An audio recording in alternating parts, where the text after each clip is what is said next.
Welcome back to my channel. അപ്പൊ കഴിഞ്ഞ വീഡിയോയിൽ നമ്മള് ഇഗ്നുവിൽ അഡ്മിഷൻ എടുക്കുന്നതിനെ കുറിച്ചും അതിന് എന്തൊക്കെ കാര്യങ്ങൾ ചെയ്യണമെന്നും ഇഗ്നുവിന്റെ സ്റ്റുഡന്റ് ഐ ഡി കാർഡ് എങ്ങനെ ഡൗൺലോഡ് ചെയ്യണമെന്നൊക്കെ പറഞ്ഞു.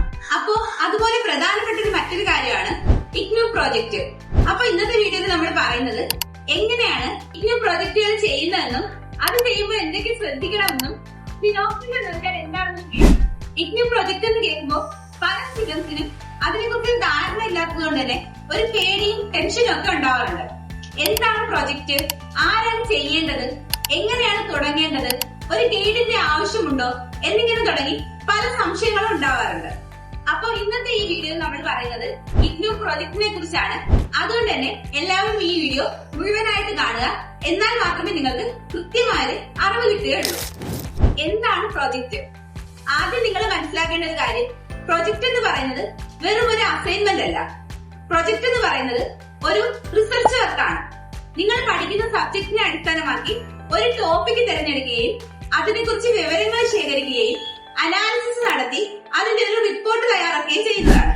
ഒരു പ്രൊജക്ട് ചെയ്യാൻ പറയുന്നത് വഴി യൂണിവേഴ്സിറ്റി പരിശോധിക്കുന്നത് ഒരു സ്റ്റുഡന്റിന് റിസർച്ച് ചെയ്യാൻ അറിയാമോ, ഡേറ്റാസ് എങ്ങനെയാണ് കളക്ട് ചെയ്യേണ്ടതെന്ന് അറിയാമോ, റിപ്പോർട്ട് തയ്യാറാക്കാൻ അറിയാമോ എന്നുള്ള കാര്യങ്ങളാണ്.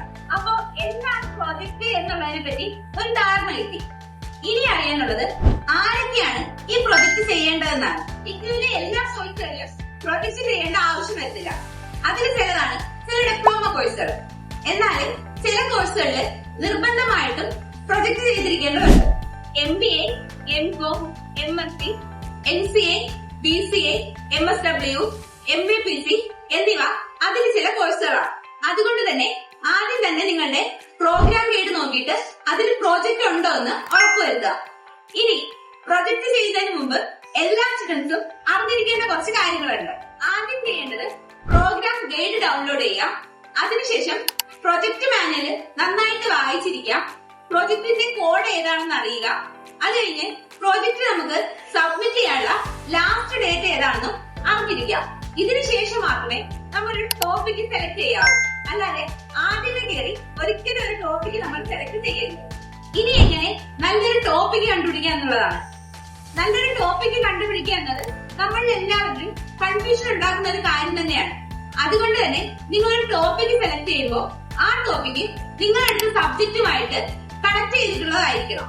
അതിനെക്കുറിച്ച് നമുക്ക് റിസർച്ച് ചെയ്യാൻ പറ്റുന്നതായിരിക്കണം. അതിനെക്കുറിച്ചുള്ള ഡേറ്റാസ് അവൈലബിൾ ആയിട്ടുള്ളതും ആയിരിക്കണം. അതുപോലെ തന്നെ നിങ്ങൾ സെലക്ട് ചെയ്യുന്ന ടോപ്പിക്ക് ഒരുപാട് വലുതുമാവരുത്, തീരെ ചെറുതുമാവരുത്. നിങ്ങൾ ശ്രദ്ധിക്കേണ്ട ഒരു കാര്യം, സിമ്പിൾ ആയിട്ടും പ്രാക്ടിക്കൽ ആയിട്ടുള്ള ഒരു ടോപ്പിക് തിരഞ്ഞെടുക്കാൻ ശ്രദ്ധിക്കുക. ഇനി വരുന്നതാണ് സിനോപ്സിസ്. നിങ്ങൾ പലരും അങ്ങനെ ഒരു വേർഡ് കേട്ടിട്ട് പോലും ഉണ്ടാവില്ല. അതുകൊണ്ട് തന്നെ നിങ്ങൾക്ക് അതിനൊരു ചെറിയ കൺഫ്യൂഷൻ ഉണ്ടാവാനുള്ള ചാൻസ് ഉണ്ട്. അപ്പൊ സിനോപ്സിസ് എന്ന് പറയുന്നത് പ്രൊജക്ട് ചെയ്യുന്നതിന് മുമ്പ് തയ്യാറാക്കുന്ന ചെറിയൊരു പ്രപ്പോസലാണ്. അതില് പ്രൊജക്ടിന്റെ ടൈറ്റിൽ മുതൽ റെഫറൻസ് വരെ 10ഓളം ഇമ്പോർട്ടന്റ് കണ്ടന്റുകൾ അടങ്ങിയിട്ടുണ്ടാവും. അപ്പോ സിനോപ്സിസ് അപ്രൂവ് ആയതിനു ശേഷം മാത്രം ഫൈനൽ പ്രോജക്ട് എഴുതുക.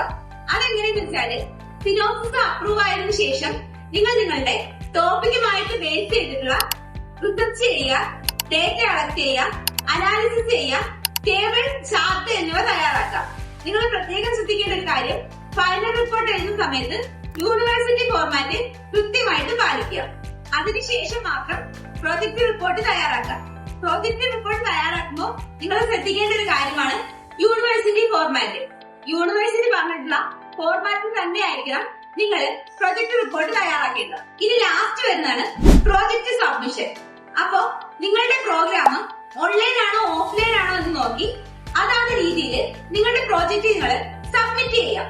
അതും അതിന്റെ ലാസ്റ്റ് ഡേറ്റ് കഴിയുന്നതിന് മുമ്പ് തന്നെ സബ്മിറ്റ് ചെയ്യാൻ ശ്രദ്ധിക്കാം. അതുപോലെ തന്നെ നമ്മൾ ഈ പ്രോജക്ട് സബ്മിറ്റ് ചെയ്യുന്ന സമയത്ത് അവർ നമുക്ക് റെസിപ്റ്റ് തരും. അത് നിങ്ങൾ കളയാതെ സൂക്ഷിക്കാം. നാളെ ഇതുമായി ബന്ധപ്പെട്ട് എന്തെങ്കിലും ഇഷ്യൂ വരികയാണെങ്കിൽ നിങ്ങൾക്ക് അത് ഉപകാരപ്പെടും.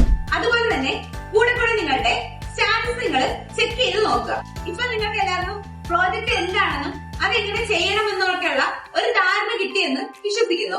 ഇനി നിങ്ങൾക്ക് പ്രോജക്ട് ചെയ്യാൻ പറ്റുന്നില്ല, അല്ലെങ്കിൽ എന്തെങ്കിലും ബുദ്ധിമുട്ടുണ്ടെങ്കിൽ താഴെ കാണുന്ന വാട്സ്ആപ്പ് നമ്പറിൽ കോൺടാക്ട് ചെയ്യാം. അടുത്ത വീഡിയോയില് സിനോപ്സിസ് എന്താണെന്ന് ഡീറ്റെയിൽ ആയിട്ട് പറഞ്ഞുതരാം. അപ്പോ ഈ വീഡിയോ നിങ്ങൾക്ക് ഇഷ്ടപ്പെട്ടെങ്കിൽ വീഡിയോ ലൈക്ക് ചെയ്യുക. എന്തെങ്കിലും ഡൗട്ട് ഉണ്ടെങ്കിൽ കമന്റ് ചെയ്യുക. അതുപോലെ തന്നെ ഇഗ്നുവുമായി ബന്ധപ്പെട്ട എന്തെങ്കിലും ഡീറ്റെയിൽസ് അറിയണമെങ്കിൽ ഇഗ്നു പൾസ് മലയാളം എന്ന നമ്മുടെ ചാനൽ സബ്സ്ക്രൈബ് ചെയ്യുക.